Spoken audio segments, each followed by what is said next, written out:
पिछले अध्याय में हमने पृथ्वी सौर मंडल के बारे में पढ़ा। नेक्स्ट हम लोग का चैप्टर है ग्लोब अक्षांश एवं देशांतर। हम इस चैप्टर में अक्षांश और देशांतर रेखा के बारे में पढ़ेंगे। आइए, ये क्लास 6 की सेकंड चैप्टर है। हम लोग पिछले अध्याय में पढ़ चुके हैं कि हमारी पृथ्वी गोलाकार नहीं है और यह उत्तर एवं दक्षिणी ध्रुव पर थोड़ी चपटी तथा बीच में थोड़ी उभरी हुई है। यह आप ग्लोब में भी देख सकते हैं। ग्लोब में के अकॉर्डिंग भी ऊपर थोड़ी चिपटी दिख रही है और नीचे भी हल्की चिपटी है और बीच में थोड़ा उभरा हुआ है। तो यह ग्लोब से देख के हम लोग कल्पना कर सकते हैं कि यह कैसी दिखती है। इस संबंध में जानकारी प्राप्त करने के लिए आप एक अपनी कक्षा के संपूर्ण सावधानी पर ग्लोब को देखिए। ग्लोब पृथ्वी का लघु रूप में जाना में एक वास्तविक प्रतिरूप है। ग्लोब विभिन्न आकार एवं प्रकार के हो सकते हैं। बड़े ग्लोब जो आसानी से एक स्थान से दूसरे स्थान नहीं ले जाया जा सकते। कुछ ग्लोब ऐसे होते हैं जो बड़े आकार के होते हैं, जिसको हमें एक स्थान से दूसरे स्थान तक सही आसानी से नहीं ले जा सकते। कुछ पॉकेट वाले होते हैं। पॉकेट में रखने वाले ये छोटे ग्लोब तथा गुब्बारे जैसे ग्लोब जिनमें हवा भी भरी जा सकती है, ये आसानी से एक स्थान से दूसरे स्थान ले जा सकते हैं। ग्लोब स्थिर नहीं होते हैं, इसे उसी प्रकार घुमाया जा सकता है जैसे कुम्हार का पहिया या लट्टू घूमता है। कुम्हार जब मिट्टी का बर्तन बनाता है तो जो अपने चाक पे जैसे घुमाता है उस बर्तन को, मिट्टी के बर्तन को बनाते समय, वैसे ही ग्लोब भी अपने अक्ष पे घूमता है। ग्लोब पर देशों, महाद्वीपों और महासागरों को उनके सही आकारों में दिखाया गया है। पृथ्वी के समान किसी गोले पर किसी बिंदु की स्थिति का वर्णन करना कठिन है। अब यह प्रश्न उठता है कि इस पर किसी स्थान की स्थिति कैसे बताई जा सकती है। इसके लिए हमें कुछ बिंदुओं एवं रेखाओं के संदर्भ में आवश्यकता होती है। हम देखेंगे कि एक सुई ग्लोब में झुकी हुई अवस्था में स्थित है, जिसे अक्ष कहते हैं। अक्ष दो होते हैं, एक उत्तरी ध्रुव और एक दक्षिणी ध्रुव, उसे अक्ष भी कहते हैं। ग्लोब पर वे दो बिंदु जिनसे होकर सुई गुजरती है वह उत्तर तथा दक्षिणी ध्रुव है। ग्लोब को इस सुई के चारों ओर पृथ्वी की भांति पश्चिम से पूरब की ओर घुमाया जाता है और हमारी पृथ्वी भी पश्चिम से पूरब की तरफ घूमती है। लेकिन याद रखें, इन दोनों में एक अंतर है। पृथ्वी पर वास्तव में ऐसी कोई सुई नहीं है। ये सिर्फ ग्लोब दर्शाने के लिए हमें दिखाया गया है कि अगर जैसे कि हम ग्लोब को लेते हैं गोल, तो उसे किस अक्ष पे हम घुमाएंगे, वो घूमेगी कैसे। तो घूमने के लिए किसी ना किसी का सहारा में लेना पड़ेगा। लेकिन पृथ्वी तो है एक जगह पे जिसे वो हमेशा घूमते रहती है, इसलिए हमें उसकी सुई की पृथ्वी में ज़रूरत नहीं पड़ती है, लेकिन ग्लोब में हमको सुई की ज़रूरत पड़ती है। यह अपने अक्ष पर चारों ओर घूमती है, जो एक काल्पनिक रेखा है। यह एक काल्पनिक रेखा भी ग्लोब को दो बराबर भागों में बांटती है, जिसे विषुवत रेखा कहते हैं। विषुवत रेखा ही ग्लोब को दो बराबर भागों में बांटती है। एक ऊपर वाला जो भाग हो जाता है, विषुवत वृत्त को 0 डिग्री भी कहा जाता है, भूमध्य रेखा भी कहा जाता है। और विषुवत रेखा से ऊपर के भाग को उत्तरी ध्रुव और नीचे के भाग को दक्षिणी ध्रुव कहा जाता है। पृथ्वी के उत्तर में स्थित आधे भाग को उत्तरी गोलार्ध तथा दक्षिण वाले भाग को दक्षिणी गोलार्ध कहा जाता है। ये दोनों बराबर के आधे भाग होते हैं। इस प्रकार विषुवत वृत्त पृथ्वी पर एक काल्पनिक वृत्त बनाती है एवं यह पृथ्वी पर विभिन्न स्थानों की स्थिति बताने का सबसे महत्वपूर्ण संदर्भ बिंदु है। विषुवत वृत्त से ध्रुवों तक स्थित सभी समानांतर वृत्तों को अक्षांश रेखा कहते हैं। अक्षांश रेखा किसे कहते हैं? विषुवत वृत्त से ध्रुवों तक स्थित सभी समानांतर वृत्त जो होती है उसको समानांतर रेखा कहते हैं, या अक्षांश रेखाएं भी कहते हैं। अक्षांश रेखाओं को अंशों में मापा जाता है। विषुवत वृत्त 0 अंश को दर्शाती है, 0 डिग्री भी बोला जाता है। चूँकि विषुवत वृत्त से दोनों ध्रुवों के बीच की दूरी पृथ्वी को चारों ओर वृत्त का 1/4 भाग है, अतः इसका माप होगा 360 डिग्री यानी 1/4, यानी कि 90 डिग्री अंश। इस प्रकार 90 डिग्री अंश उत्तरी अक्षांश ध्रुव को दर्शाता है और 90 डिग्री अंश दक्षिणी ध्रुव को दर्शाता है। जब एक हम लोग सर्कल वृत्त भी बनाते हैं तो वृत्त अपने अक्ष पे 360 डिग्री पे घूमती है। उसी तरह ग्लोब भी गोल है, तो ग्लोब की भी एंगल जो होगी वो 360 डिग्री होगी। तो ग्लोब को जब 2 पार्ट्स में बांटेंगे आधे आधे भागों में, तो आधा ऊपर 180 हो जाएगा और नीचे की आधा 180 हो जाएगा। ठीक, अब 180 को जब ये 90 डिग्री करेंगे, एक लकीर खींचेंगे, तो हाफ 90 डिग्री हो जाएगी और हाफ 90 डिग्री, तो वही आधे को 90 डिग्री के रूप में दर्शा रहा है। इस प्रकार विषुवत वृत्त के उत्तर के सभी समानांतर रेखाओं को उत्तरी अक्षांश और विषुवत वृत्त के दक्षिण में स्थित सभी समानांतर रेखाओं को दक्षिणी अक्षांश कहा जाता है। इसलिए प्रत्येक अक्षांश के मान के साथ उसकी दिशा यानी उत्तर या दक्षिण लिखना अनिवार्य होता है, क्योंकि अगर हम ये नहीं लिखेंगे तो हमें ये समझने में दिक्कत होगी कि ऊपर वाली रेखा का भी नाम अलग है और नीचे वाली रेखा का भी नाम अलग है। इसलिए जब भी हम लिखेंगे तो उसकी दिशा के साथ लिखेंगे, उत्तर या दक्षिण। सामान्यतः इसे उ या द अक्षर से व्यक्त किया जाता है। उ से उत्तर हो गया, द से दक्षिण हो गया। उदाहरण के लिए महाराष्ट्र के चंद्रपुर एवं ब्राज़ील जो कि दक्षिण अमेरिका में है, में बेलो होरिजेंटो दोनों एक ही अक्षांश 20 डिग्री पर स्थित है, लेकिन चंद्रपुर विषुवत वृत्त के 20 डिग्री अंश उत्तर में और बेलो होरिजेंटो विषुवत वृत्त के 20 डिग्री अंश दक्षिण में है। इसलिए हम कहते हैं कि चंद्रपुर 20 डिग्री उत्तर अक्षांश तथा बेलो होरिजेंटो 20 डिग्री दक्षिण अक्षांश में स्थित है। ये आपको बस एग्जाम्पल में समझाने के लिए बताया है कि हम अगर उत्तरी या दक्षिणी नहीं लिखते हैं तो हम गड़बड़ हो सकते हैं, इसलिए ये समझाया है। तो समझाने के लिए बस ऐसे एज ए एग्जाम्पल ये आपको बताया है। जैसे जैसे हम विषुवत वृत्त से दूर जाते हैं अक्षांशों का आकार घटता जाता है। अब कैसे घट रहा है यह हम मैप में देख सकते हैं, ये ग्लोब पे हम लोग देख सकते हैं। जैसे कि 0 डिग्री विषुवत के सामने जब हम चित्र 2.0 में देख रहे हैं तो वहाँ पे उसकी चौड़ाई ज़्यादा है। जैसे जैसे हम ध्रुव की तरफ बढ़ रहे हैं उसकी चौड़ाई कम होते जा रही है। तो फिर हम लोग कम हो रही है मतलब कि अक्षांशों का आकार घट रहा है। महत्वपूर्ण अक्षांश या समानांतर रेखाएं। विषुवत वृत्त 0 डिग्री, उत्तरी ध्रुव 90 डिग्री तथा दक्षिणी ध्रुव 90 डिग्री के अतिरिक्त 4 महत्वपूर्ण अक्षांश समानांतर रेखाएं हैं। पहला क्या हो गया, उत्तरी गोलार्ध में कर्क रेखा जो 30 डिग्री उत्तरी, इसलिए यहाँ पे बताया गया कि उत्तर और दक्षिण लिखना अनिवार्य इसलिए है क्योंकि जब विषुवत रेखा से ऊपर जाएंगे 30 डिग्री रेखा पे तो वह कर्क रेखा होगा, और वहीं दक्षिणी गोलार्ध में 30 डिग्री जाएंगे तो वह मकर रेखा हो जाएगा। तो 30 डिग्री दोनों में है, लेकिन हमें इनमें इंडिकेशन इसलिए देना गया है क्योंकि 30 डिग्री दोनों है, तो दोनों में हम क्या समझेंगे, कर्क रेखा या मकर रेखा। इसीलिए उसको डायरेक्शन के साथ लिखना जरूरी है कि उत्तरी ध्रुव या दक्षिण। विषुवत वृत्त को 66.5 डिग्री उत्तर में उत्तर ध्रुव वृत्त और विषुवत रेखा के 66.5 डिग्री दक्षिण में दक्षिण ध्रुव वृत्त जो कि चित्र 2.3 में दिखाया गया है। अब आते हैं हम पृथ्वी के ताप और कटिबंध कर्क रेखा।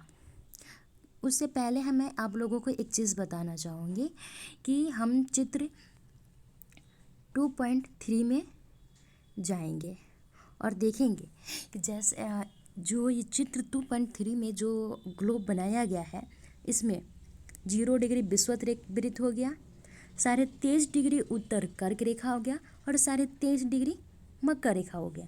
इन दोनों के बीच का जो जगह है वह उष्ण कटिबंध होता है। उष्ण का मतलब कि गर्मी, और कटिबंध जगह उष्ण इसलिए क्योंकि सूर्य जो है वो विषुवत ध्रुव के नज़दीक है। तो जो नज़दीक है जैसे कि हम सूर्य के जितने नज़दीक जाते हैं गर्मी उतना ही अधिक पड़ती है, और जितना ही दूर जाएंगे गर्मी उतना ही कम पड़ेगी। तो जब सूर्य विषुवत ध्रुव वृत्त के नज़दीक है तो वहाँ पे गर्मी ज़्यादा पड़ेगी। अब गर्मी ज़्यादा पड़ेगी तो इसके अकॉर्डिंग हम ये भी देख सकते हैं कि यहाँ पे किस तरह के पेड़ पौधे, मनुष्य या जंगली जानवर पाए जाएंगे। तो अब ये क्वेश्चन आपसे एक और क्वेश्चन भी बन सकता है कि उष्ण कटिबंध किन 2 रेखाओं के बीच में होता है। तो कर्क रेखा और मकर रेखा, यानी कि 23.5 डिग्री उत्तरी ध्रुव और 23.5 डिग्री दक्षिणी ध्रुव के दक्षिण के बीच में है। अब आते हैं हम उत्तरी शीतोष्ण कटिबंध। उत्तरी शीतोष्ण कटिबंध उत्तर में भी उत्तरी ध्रुव की तरफ भी है और दक्षिण की ध्रुव की तरफ भी है, इसलिए उत्तरी शीतोष्ण कटिबंध लिखना अनिवार्य है। अब उत्तरी शीतोष्ण कटिबंध किसके किसके बीच में पाया जाता है, तो कर्क रेखा और उत्तर ध्रुव वृत्त यानी कि आर्कटिक। उत्तर ध्रुव वृत्त को आर्कटिक भी बोला जाता है, 66.5 इन दोनों के बीच उत्तरी शीतोष्ण कटिबंध। शीतोष्ण का मतलब क्या, शीत और उष्ण। शीत का मतलब हल्का ठंडी और हल्की गर्मी। उसके बाद आते हैं उत्तरी ध्रुव वृत्त। उत्तरी ध्रुव वृत्त के पास है उत्तर ध्रुव वृत्त यानी आर्कटिक वृत्त और उत्तरी ध्रुव के बीच उत्तरी शीत कटिबंध यानी कि सिर्फ शीत, वहाँ पे ना फिर सिर्फ ठंडी ही ठंडी पड़ेगी, गर्मी नहीं। फिर उसके बाद हम नीचे आते हैं मकर रेखा और दक्षिणी ध्रुव अंटार्कटिका वृत्त, उसको अंटार्कटिका वृत्त भी बोला जाता है। दक्षिणी ध्रुव वृत्त 66.5 दक्षिणी में होता है। इन दोनों के बीच में दक्षिण शीतोष्ण कटिबंध यानी कि यहाँ भी हल्की ठंडी और हल्की गर्मी पड़ती है। फिर उसके नीचे है दक्षिणी ध्रुव वृत्त या अंटार्कटिका वृत्त के अंटार्कटिका वृत्त और दक्षिणी ध्रुव के बीच में दक्षिणी शीत कटिबंध। दक्षिणी शीत कटिबंध भी वहाँ पे सिर्फ ठंडी ही रहती है। ठीक है, नेक्स्ट टॉपिक है हम लोग का पृथ्वी के ताप और कटिबंध। कर्क रेखा एवं मकर रेखा के बीच के सभी अक्षांशों पर सूर्य वर्ष में एक बार दोपहर के सिर के ठीक ऊपर होता है, इसलिए इस क्षेत्र में सबसे अधिक ऊष्मा प्राप्त होती है, इसलिए इसे उष्ण कटिबंध कहा जाता है। कर्क रेखा और मकर रेखा के बाद किसी भी अक्षांश पर दोपहर का सूर्य कभी भी सिर के ऊपर नहीं होता है। ध्रुव की तरफ सूर्य की किरणें तिरछी होती है। इस प्रकार उत्तरी गोलार्ध में कर्क रेखा एवं उत्तर ध्रुव वृत्त और दक्षिणी गोलार्ध में मकर रेखा एवं दक्षिणी ध्रुव वृत्त के बीच पाए जाने वाले क्षेत्र का तापमान मध्यम रहता है, इसलिए शीतोष्ण कटिबंध कहते हैं। उत्तरी गोलार्ध में उत्तर ध्रुव वृत्त और उत्तरी ध्रुव तथा दक्षिणी गोलार्ध में दक्षिणी ध्रुव वृत्त और दक्षिणी ध्रुव के बीच के क्षेत्र में बहुत ठंड होती है, क्योंकि यहाँ सूर्य क्षितिज से ज़्यादा ऊपर नहीं आ पाता है, इसलिए यहाँ शीत कटिबंध होती है, जो कि हम आपको चित्र 2.3 में ऑलरेडी मैं बता चुकी हूँ। उसके बाद आते हैं देशांतर। अक्षांश हो गया जो ग्लोब को 2 बराबर भागों में बांटती है। और अब आते हैं देशांतर। देशांतर क्या है? किसी स्थान की स्थिति को बताने के लिए उस स्थान के अक्षांश के अतिरिक्त कुछ और जानकारियाँ की आवश्यकता होती है। आप देख सकते हैं कि प्रशांत महासागर में स्थित टोंगा द्वीप एवं हिंद महासागर में स्थित मॉरिशस द्वीप एक ही अक्षांश 20 डिग्री दक्षिण पर स्थित है। उनकी सही स्थिति जानने के लिए यह पता करना होगा कि उत्तर ध्रुव को दक्षिणी ध्रुव से जोड़ने वाली संदर्भ रेखा को पूर्व या पश्चिम से इन स्थानों की दूरी कितनी है। जब उत्तरी ध्रुव और दक्षिणी ध्रुव को जो एक रेखा जोड़ती है उसी को देशांतर या प्रमुख यमोत्तर रेखा भी कहा जाता है। अब ये जो होती हैं रेखाएं ये 180 होती हैं और अक्षांश में 90। बात है इस संदर्भ में रेखा के देशांतरीय यमोत्तर कहते हैं तथा इनके बीच की दूरी को देशांतर के अंशों में मापा जाता है। प्रत्येक अंश को मिनट में तथा मिनट को सेकंड में विभाजित किया जाता है। यह अर्धवृत्त है तथा इनके बीच की दूरी ध्रुवों की तरफ बढ़ने पर घटती जाती है।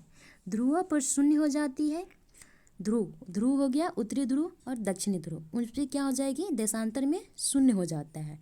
और अक्षांश में ध्रुवों के बीच क्या हो जाती है 90 डिग्री हो जाता है। दोनों में डिफरेंस हो गया। देशांतर रेखा में ध्रुव के पास, ध्रुव का मतलब उत्तरी ध्रुव और दक्षिणी ध्रुव के पास शून्य हो जाती है और वहीं अक्षांश में दोनों ध्रुवों के पास जो माप होता है अंश में वह 90 डिग्री हो जाती है, जहाँ सभी देशांतरीय यमोत्तर आपस में मिलती हैं। अक्षांश रेखाओं से भिन्न सभी देशांतरीय यमोत्तर को लंबाई समान होती है, इसीलिए इन्हें सिर्फ मुख्य संख्याओं में व्यक्त करना कठिन है। तभी सभी देशों को निश्चय किया कि ग्रीनविच जहाँ ब्रिटिश राजकीय वेधशाला स्थित है से गुजरने वाले यमोत्तर से पूर्व और पश्चिम की ओर गिनती शुरू की जाए। इस यमोत्तर को प्रमुख यमोत्तर भी कहते हैं जीरो डिग्री यमी उत्तर को, इसका मान 0 डिग्री देशांतर है और यहाँ से 180 डिग्री पूरब तथा 180 डिग्री पश्चिम गणना करते हैं, जो कि चित्र 2.5 में दिखाया गया है। प्रमुख यमोत्तर तथा 180 डिग्री यमोत्तर मिलकर पृथ्वी को 2 समान भागों पूर्वी गोलार्ध और उत्तरी गोलार्ध में विभक्त करती है। यानी कि अक्षांश आपको डिवाइड करता है उत्तरी गोलार्ध और दक्षिणी गोलार्ध में, और देशांतर आपको डिवाइड करता है पूर्वी गोलार्ध और पश्चिमी गोलार्ध में। इसलिए किसी स्थान के देशांतर के आगे पूर्व के लिए अक्षर पूरब और पश्चिम के लिए प लिखते हैं, प से पश्चिम। यह जानना रोचक होगा कि 180 डिग्री पूरब और 180 डिग्री पश्चिम यमोत्तर एक ही रेखा पर स्थित है। अब ग्लोब पर अक्षांश समानांतर रेखाओं एवं देशांतरी यमोत्तर के द्वारा बनी ग्रिड को देखते हैं, ठीक, जो कि चित्र 2.6 में दिखाया गया। अगर आपको किसी स्थान से अक्षांश एवं देशांतर को सही जानकारी हो तो ग्लोब पर आप उस स्थान का पता लगा सकते हैं। किसी स्थान का पता लगाने के लिए किसकी जानकारी जरूरत है? अक्षांश और देशांतर रेखा की। उदाहरण के लिए असम में ध्रुवरी 26 डिग्री उत्तर अक्षांश तथा 90 डिग्री पूर्व देशांतर पर स्थित है। अब उस बिंदु को देखें जहां ये दोनों रेखाएं एक दूसरे को काटती है। यह बिंदु ध्रुवरी की स्थित होती है। इसको समझने के लिए कागज पर समान दूरी वाली क्षैतिज तथा ऊर्ध्वाधर रेखाएं गई। क्षैतिज हो गया आपको एज ए दाएं से बाएं और ऊर्ध्वाधर हो गया एक लंबवत। ऊर्ध्वाधर रेखा की संख्या को 1 2 3 4 से तथा क्षैतिज रेखा को क ख ग घ अक्षरों से व्यक्त करें। जिन बिंदुओं पर यह ऊर्ध्वाधर और क्षैतिज रेखाएं एक दूसरे को काटती है वहाँ कुछ छोटे वृत्त खींचिए। इन छोटे वृत्तों को अ ब स द तथा ध नाम से व्यक्त कीजिए। ऊर्ध्वाधर रेखाएं और पूर्व देशांतर एवं क्षैतिज रेखाएं उत्तरी अक्षांश को व्यक्त करती है। अब आते हैं हम लोग चित्र 2.7 में। इसकी हम आगे विश्लेषण करेंगे और देखेंगे कि समय इस पिक्चर से हम बस समय का निर्धारण करेंगे कि जब ग्रीनविच जो 0 डिग्री इंग्लैंड से होकर गुजरती है, जो कि पिक्चर में आपको 2.7 में दिखाया गया है, तो उससे गुजरती है तो उसी ग्रीनविच से जैसे आगे बढ़ेंगे समय मेरा बढ़ेगा और वहीं ग्रीनविच से जैसे पीछे जाएंगे मेरा समय घटेगा। अगर मान लीजिए कि ग्रीनविच के पास 12 बज रहा है तो जितने डिग्री यानी कि ऊपर से नीचे के जाने पे जो उत्तरी ध्रुव से दक्षिणी ध्रुव को जो रेखा दोनों ध्रुव को जो ज्वाइंट करती है वह देशांतर रेखा है। और देशांतर रेखा से जैसे आगे बढ़ेंगे 0 डिग्री यमोत्तर या 0 डिग्री देशांतर आगे बढ़ेंगे तो 180 डिग्री आगे जाता है और 180 डिग्री पीछे जाता है। तो 1 डिग्री में 4 मिनट आगे बढ़ता है। अगर बाय द वे कि ग्रीनविच पे 12 बज रहा है तो अगर 4 डिग्री आगे बढ़ते हैं तो कितना टाइम बचेगा? तो 1 डिग्री में 4 मिनट होता है, तो 4 चौका 16, यानी कि अगर ग्रीनविच पे 12 बजता है तो 4 डिग्री आगे बढ़ते हैं तो 12:16 हो जाएगा। अब वहीं अगर 4 मिनट पीछे जाते हैं तो 12 बजने में 16 मिनट कम होगा। अब आते हैं देशांतर और समय। समय को मापने का सबसे अच्छा साधन पृथ्वी, चंद्र एवं ग्रहों की गति है। सूर्योदय एवं सूर्यास्त प्रतिदिन होता है, अतः स्वाभाविक है कि यह पूरे विश्व के समय निर्धारण का सबसे अच्छा साधन है। स्थानीय समय का अनुमान सूर्य के द्वारा बनने वाली परछाई से लगाया जा सकता है, जो दोपहर में सबसे छोटी होती है। ये हम अपनी रियल लाइफ से भी कनेक्ट कर सकते हैं। दोपहर के समय सूर्य हमारे सिर के ऊपर होता है, इसलिए जो हमारी छाया जो बनती है परछाई वो छोटी होती है, लेकिन सूर्योदय और सूर्यास्त के समय लंबी होती है। या ऐसे भी सूर्योदय और सूर्यास्त के समय जाके भी देख सकते हैं। ग्रीनविच पर स्थित प्रमुख यमोत्तर उस सूर्य जिस समय आकाश में सबसे ऊंचे बिंदु पर होगा उस समय यमोत्तर पर स्थित सभी स्थानों पर दोपहर होगी।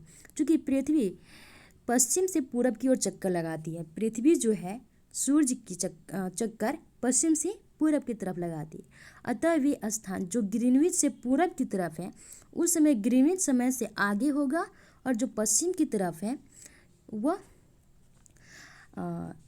उनका समय पीछे होगा। अब ग्रीनविच जो कि चित्र 2.7 में दिखाया गया है, इसमें देखिएगा ग्रीनविच बीचों बीच अफ्रीका से होते हुए जा रही है। समय के अंतर की दर गणना निम्नलिखित विधि से की जा सकती है। पृथ्वी लगभग 24 घंटे में अपने अक्ष पर 360 डिग्री घूमती है, अर्थात एक घंटे में 15 डिग्री, यानी 4 मिनट में 1 डिग्री घूमती है, जो कि मैं पहले भी बता चुकी हूँ कि 1 डिग्री में 4 मिनट होती है। इस प्रकार जब ग्रीनविच में दोपहर के 12 बजते हैं, तब ग्रीनविच से 15 मिनट पूर्व में, यानी कि आगे में क्या समय होगा, तो 1 मिनट में 1 डिग्री में 4 मिनट, तो 15 डिग्री में 60 मिनट, अर्थात ग्रीनविच से के समय से 1 घंटा आगे होगा। अर्थात वहाँ अगर यहाँ पे 12 बज रहे हैं ग्रीनविच पे, तो आगे इसके 1 बजेगा। वहीं अगर 15 मिनट पश्चिम की ओर जाते हैं तो 1 घंटा पीछे होगा, यानी कि 11 बजेगा।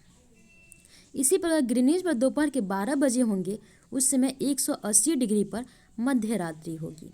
किसी भी स्थान पर जब सूर्य आकाश में अपने उच्चतम बिंदु पर होता है, दोपहर के उस समय घड़ी के दिन के 12 बजते हैं। इस प्रकार घड़ी के द्वारा दिखाया गया समय उस स्थान का स्थानीय समय होता है। आप देख सकते हैं कि दिए गए देशांतरी यमनोत्तर पर सभी स्थानों का स्थानीय समय समान है। हम मानक समय क्यों निकालते हैं? मानक समय क्यों मानते हैं? अलग अलग यमनोत्तर पर स्थित स्थानों के स्थानीय समय में अंतर होता है। उदाहरण के लिए बहुत से देशांतरों से होकर गुजरने वाली रेलगाड़ियों के लिए समय सारणी तैयार करना कठिन होता है। भारत में गुजरात के द्वारका तथा असम के डिब्रूगढ़ के स्थानीय समय में लगभग 1 घंटा 45 मिनट का अंतर होता है। इसलिए यह आवश्यक है कि देश के मध्य भाग से होकर गुजरने वाली किसी यमनोत्तर के स्थानीय समय को देश का मानक समय माना जाए। इस यमनोत्तर रेखा के स्थानीय समय को पूरे देश का मानक समय माना जाता है। भारत में यह क्वेश्चन पूछ सकता है, भारत में 82.5 डिग्री पूरब, यानी कि 82 डिग्री 30 मिनट, यानी 30 पे 1 अगर पॉइंट घिंचा रहेगा तो उसको मिनट पढ़ते हैं। वहीं अगर 2 पॉइंट घिंचा रहेगा तो उसको सेकंड पढ़ेंगे। पूरब को मानक यमनोत्तर माना जाता है। इस यमनोत्तर को स्थानीय समय को पूरे देश का मानक समय माना जाता है। इसे भारतीय समय मानक समय के नाम से जाता है। अगर क्वेश्चन पूछे भारतीय समय का मानक क्या है, तो 82.5 डिग्री पूरब, यानी कि 82 डिग्री 30 मिनट। कबीर भोपाल के निकट यह एग्जाम्पल बता रहा है। कबीर भोपाल के निकट एक छोटे से नगर में रहता है। वह अपने मित्र आलोक से कहता है कि वे लोग आज रात्रि में नहीं सो पाएंगे। भारत और इंग्लैंड के बीच एक क्रिकेट मैच लंदन में 2 बजे अपराह्न में शुरू होगा, अर्थात भारत के समय अनुसार मैच शाम के 7:30 बजे शुरू होगा तथा देर रात्रि में समाप्त होगा। क्या आप जानते हैं कि भारत और इंग्लैंड के बीच के समय में क्या अंतर है? यस, भारतीय ग्रीनविच के पूर्व 82 डिग्री 30 मिनट पूर्व में स्थित है तथा यहाँ का समय ग्रीनविच समय से 5 घंटा 30 मिनट आगे है। यानी कि इसको आप मैप पे भी देख सकते हैं कि भारत की जो ग्रीनविच 82 डिग्री है, अगर ये 0 डिग्री देशांतर से बढ़ती है तो पर डिग्री 4 मिनट, तो 82 डिग्री 30 मिनट में कितना मिनट होगा? तो 82 को 4 से मल्टीप्लाई करेंगे और 30 डिग्री को 30 डिग्री हो गया आपका, तो 60 होता है। 60 मिनट बराबर 1 डिग्री, तो इसको 2 मिनट मान लेंगे। इसीलिए जब लंदन में दोपहर के 2 बजे होंगे तब भारत में शाम के 7:30 बजे होंगे। कुछ देशांतरीय का देशांतरीय विस्तार अधिक होता है, जिसके कारण वहाँ एक से अधिक मानक समय अपनाए जाते हैं। उदाहरण के लिए रूस के 11 मानक समयों को अपनाया गया। पृथ्वी को एक घंटे वाले 24 समय क्षेत्रों में बांटा गया है। इस प्रकार प्रत्येक समय क्षेत्र 15 डिग्री देशांतर तक के क्षेत्र को घेरता है। अब आते हैं हम लोग क्वेश्चन आंसर पे। हम लोग हर चैप्टर के क्वेश्चन आंसर को भी करते चलेंगे। पृथ्वी का सही आकार क्या है? तो हम लोग स्टार्टिंग में ही पढ़े हैं कि पृथ्वी ध्रुवों के पास, ध्रुव मतलब उत्तरी ध्रुव और दक्षिणी ध्रुव के पास थोड़ी उसकी चौड़ाई कम है और भूमध्य रेखा ये 0 डिग्री के पास थोड़ी उभरी हुई है और पृथ्वी पूरी तरह से गोल नहीं है। ग्लोब क्या है? अब ग्लोब क्या है? ग्लोब जिस पे हम लोग महाद्वीप, महासागर, देश विदेश के बारे में जितनी सारी जानकारियाँ दिया रहती है वो एक ग्लोब पे दिए रहते हैं, जिसके बारे में हम लोग जानकारी प्राप्त करते हैं। कर्क रेखा का अक्षांशीय मान क्या है? 23.5 डिग्री उत्तर। पृथ्वी के 3 ताप कटिबंध कौन कौन से हैं? एक है उष्ण, दूसरा है शीतोष्ण और तीसरा है शीत, जो कि मैप में ऑलरेडी बताया गया है। अक्षांश और देशांतर रेखाएं क्या है? अक्षांश रेखा ग्लोब को 2 बराबर भागों में बांटती है, एक उत्तरी ध्रुव और एक दक्षिणी ध्रुव को। और अक्षांश भी 0 डिग्री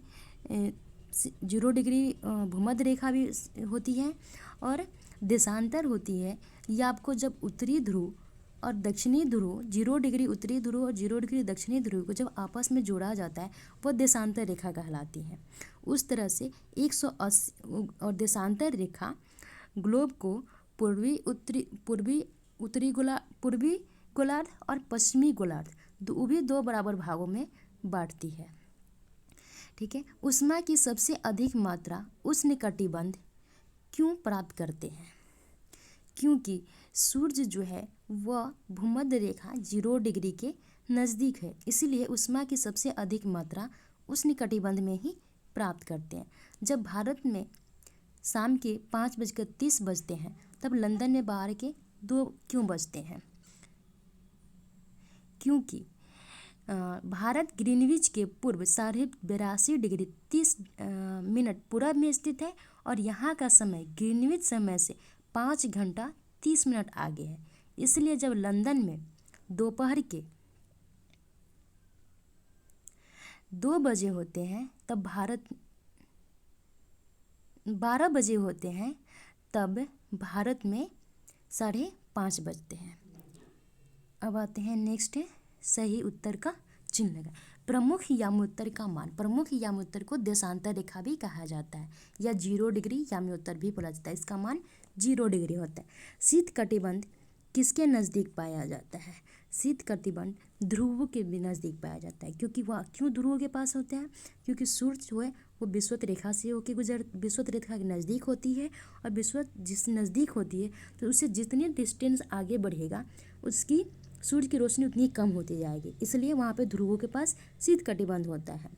देशांतरों की कुल संख्या कितनी होती है? तो जब देशांतर 0 डिग्री से नॉर्थ पोल से दक्षिणी ध्रुव को मिलाते हैं तो वो 0 डिग्री होती है और 0 डिग्री से पूरब की तरफ बढ़ेंगे तो वह 180 होती है और पश्चिम को 180 होती है। तो 180 और 180 360 हो जाएगी इसके आंसर। दक्षिणी ध्रुव वृत्त स्थित है उत्तरी गोलार्ध में नहीं होगा, दक्षिणी गोलार्ध में होगा और पूर्वी गोलार्ध भी इसका नहीं होगा। ग्रिड किसका जाल है? ग्रिड से हम लोग अक्षांश रेखाओं और देशांतर रेखाओं याम्योत्तर का है, इसका आंसर होगा। मकर रेखा डैश पर स्थित है। मकर रेखा 23.5 डिग्री दक्षिणी ध्रुव पर दक्षिण में स्थित है। भारत का मानक याम्योत्तर डैश के नाम से जाना जाता है। भारत का मानक याम्योत्तर 82.5 डिग्री माना जाता है। देशांतर के बीच की दूरी डैश की तरफ घटती है। देशांतरों के बीच की दूरी डैश की तरफ घटती है। इसका हो जाएगा ध्रुवों के बीच। उत्तर ध्रुव वृत्त डैश गोलार्ध में स्थित है। उत्तर ध्रुव है तो उत्तरी गोलार्ध में होगा। इस तरह से हम लोग का क्लास 6 का 2nd चैप्टर अक्षांश और देशांतर कंप्लीट हुआ।